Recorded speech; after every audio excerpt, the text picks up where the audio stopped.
Hey folks, Brian Corsetti here with a Nintendo Network exclusive, a backstage pass to a game developer roundtable. Led by Shigeru Miyamoto, Yoshiaki Koizumi, and Eiji Aonuma, the roundtable was only open to game industry insiders, and we were there. The roundtable began with a discussion on Nintendo's current consoles and where the developers intended to focus their efforts. Konnichiwa. Good evening. Good evening.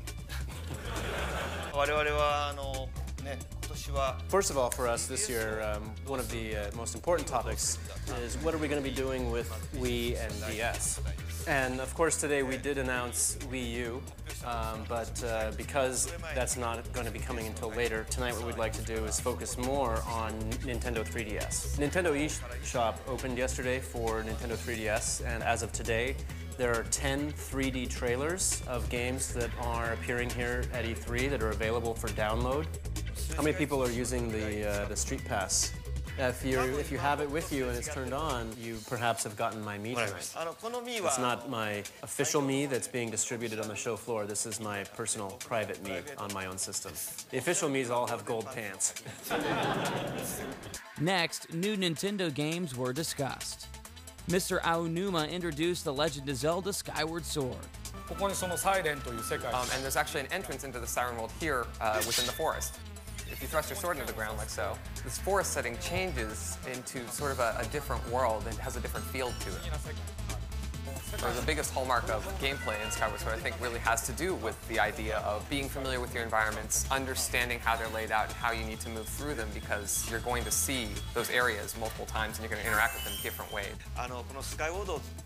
So one of the things that we've been doing with this is I told Aonuma-san that if this wasn't the best Zelda ever, then maybe we'd be done making Zelda games. So everyone is working very hard to make these games the best that they can.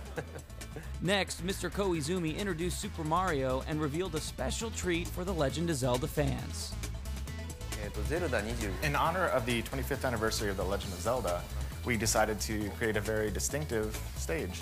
So this is a Zelda scrolling dungeon style level. And Mr. Miyamoto introduced Luigi's Mansion 2, which included exclusive footage only for attendees of the roundtable.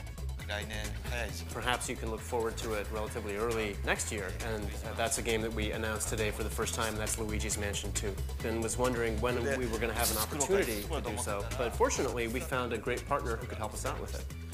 It's a company called Next Level Games from Canada. The X button is the action button in this game, and so it'll allow Luigi to do a lot of different actions. In that case, you had the opportunity to kind of peer through a little peephole into the next room. And when you do that, then you can use the gyro to look around.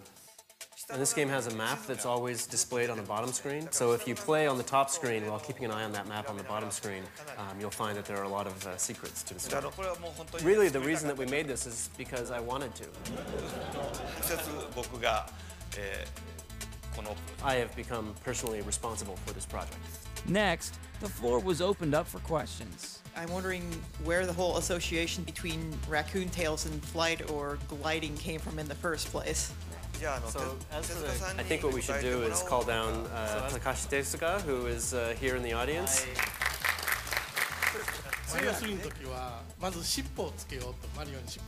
So actually the idea for the Tanuki suit came originally from wanting to put a tail on Mario. He could do the little spin move and hit the enemies with his tail. Once we had the tail on Mario, we thought, well, we've got this great tail. I mean, isn't there something else that we can do with it? And so then the next thing we started to do was to have the tail kind of flutter back and forth. It's kind of like a propeller. Once we started doing that, it felt so good, we said, let's just make him fly. After hearing the backstory on Tanuki Mario, Mr. Miyamoto wrapped up the roundtable with a surprise announcement of the return of a favorite title. I really did want to release Pikmin this year, and as we've been working on the Wii U hardware, and I've been looking at those beautiful HD graphics and that fancy new controller,